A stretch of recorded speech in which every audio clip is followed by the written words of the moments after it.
Hello అండి, అందరికీ నమస్తే. అందరు ఎట్లున్నారు? బాగున్నారా? ఈరోజు నేనైతే కాకరకాయ టమాటా కర్రీ వేసి చూపిస్తున్నానండి. దానికోసం అయితే 2 టేబుల్ స్పూన్ల నూనె పోసుకోండి.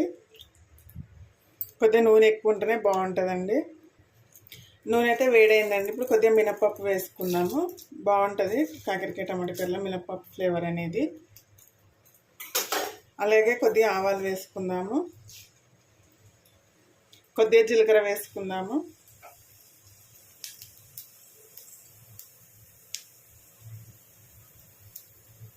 కట్ చేసిన ఉల్లిపాయ, ఒక పచ్చిమిర్చి వేసుకున్నాము. కొద్దిగా కరివేపాకు వేసుకున్నాము. ఒక రెమ్మ వేసుకోండి. దీన్ని అయితే ఒకసారి కలబెట్టుకున్నాము.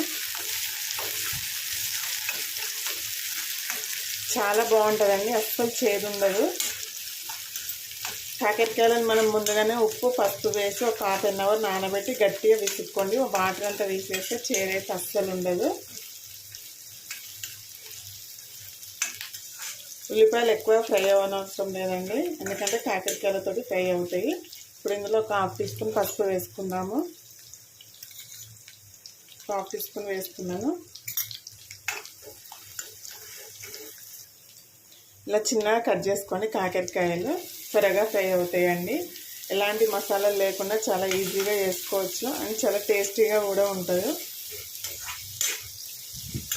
ఇది మూత పెట్టకుండా ఒక 3 నిమిషాలు ఫ్రై చేయనివ్వండి. మూత పెడితే చేదు అనేది ఇందులోనే ఉండిపోతుందండి. మూత పెట్టకుండానే ఫ్రై చేయండి కాకరకాయలను అయితే.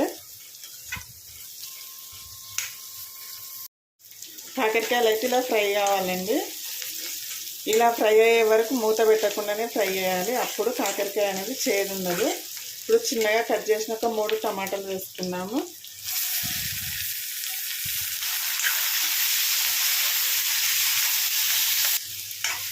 ఇప్పుడు దీనికి మూత పెట్టి మగ్గించుకున్నాము. ఒక 5 నిమిషాలు మగ్గనివ్వండి.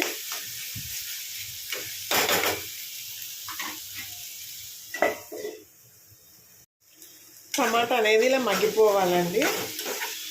స్పూన్తో ఇలా అనుకోండి, మెత్తగా అయిపోతుంది టమాటా. ఎక్కడన్నా పెద్దగా ఉన్నాయని. మనకు టమాటా వేసామా అన్నట్టే ఉండదండి, సేమ్ ఫ్రై లాగే ఉంటుంది కర్రీ అయితే. అన్నంలోకి కానీ, రోటీలోకి కానీ, చపాతీలోకి కానీ, దేనిలోకైనా సూపర్ టేస్టీగా ఉంటుందండి.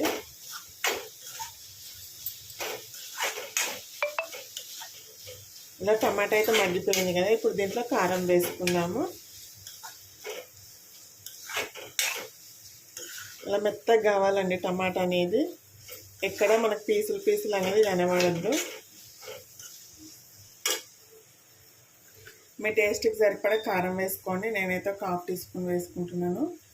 కారం ఎక్కువగా ఉందండి, అందుకే కొద్దిగా వేసాను. రుచికి సరిపడా సాల్ట్ వేసుకోండి.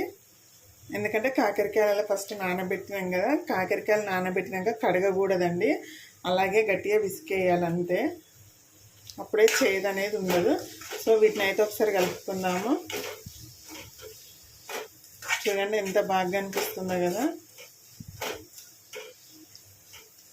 ఒక 2-3 నిమిషాలు మగ్గనివ్వండి దీన్ని.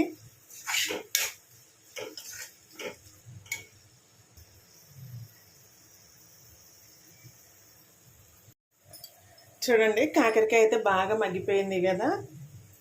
ఇలా రావాలండి, నూనె ఇలా పైకి వచ్చిందంటే కాకరకాయ రెడీ అయిపోయినట్టేనండి. ఇప్పుడు దీంట్లో ఒక ½ టీ స్పూన్ ధనియాల పొడి వేసుకుందాము.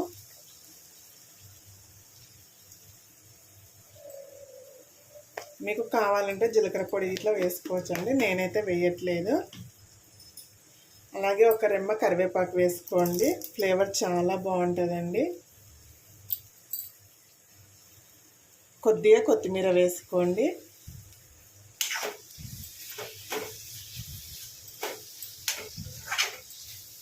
ఎంత కలర్ఫుల్గా ఉందో కదా. కూర అయితే రెడీ అండి.